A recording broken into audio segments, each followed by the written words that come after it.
Bonjour Sébastien, bonjour à tous. Votre story sport ce matin sur ce procès qui s'est ouvert en Angleterre hier, procès d'une ancienne star du club de foot de Manchester United, Ryan Giggs, accusé de violence sur son ex-compagne. Et demain s'ouvre à Chester celui de l'un de nos champions du monde. Et oui, alors ces deux procès la même semaine, c'est un hasard du calendrier judiciaire. Benjamin Mendy est accusé par 7 femmes de 8 viols, d'une tentative de viol et d'une agression sexuelle. Alors c'est un footballeur connu et reconnu, champion de France avec Monaco en 2017, champion du monde en 2018, mais on retient surtout son image en dehors des terrains. Nicolas Pelletier, journaliste RMC Sport, a enquêté sur la personnalité du défenseur. Dans un groupe, il est souvent décrit comme l'ambianceur et ce n'est jamais bon signe pour un joueur de foot quand on est décrit comme l'ambianceur et pas assez pour ses qualités sportives. Il est addict à la fête, il pouvait prendre des jets privés et partir à l'autre bout de l'Europe pour faire des soirées avant de rentrer au petit matin, s'entraîner.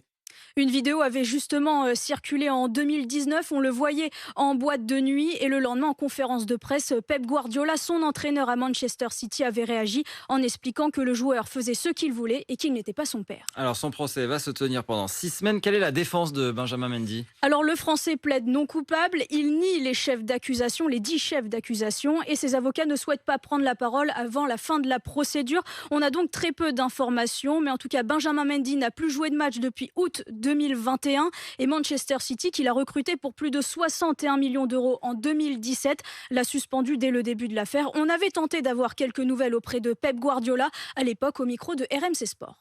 Bonjour Pep, une question autour de Benjamin Mendy. On n'a Oui. pas beaucoup de nouvelles depuis la France.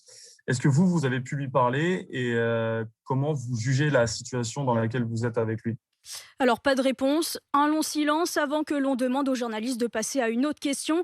Alors Mendy est sous contrôle judiciaire depuis janvier dernier. Le rendu du procès sera énoncé le 16 septembre prochain. Le championnat anglais a repris le week-end dernier, sans Mendy, mais avec d'autres joueurs soupçonnés là aussi de violences sexuelles. Oui, lors de la rencontre entre Crystal Palace et Arsenal vendredi dernier, un avion a survolé le stade avec une banderole: dégager les violeurs du terrain. Cette phrase ciblait Thomas Partey, milieu défensif d'Arsenal accusé de viol. Alors les organisateurs du championnat anglais ont décidé de rendre obligatoire une formation au consentement sexuel pour les joueurs. Yael Mellul, présidente de l'association féministe Femmes et Libres, regrette que l'on soit obligé d'en arriver là. Ce type d'enseignement se fait dans la cellule familiale, où on apprend à respecter les femmes. C'est extrêmement choquant de devoir apprendre cela à des adultes, à des hommes. Et cette demande de formation a été portée par des associations féministes britanniques et elles aimeraient aller plus loin, que chaque joueur mis en cause dans une affaire d'agression sexuelle soit tout simplement suspendu par son club.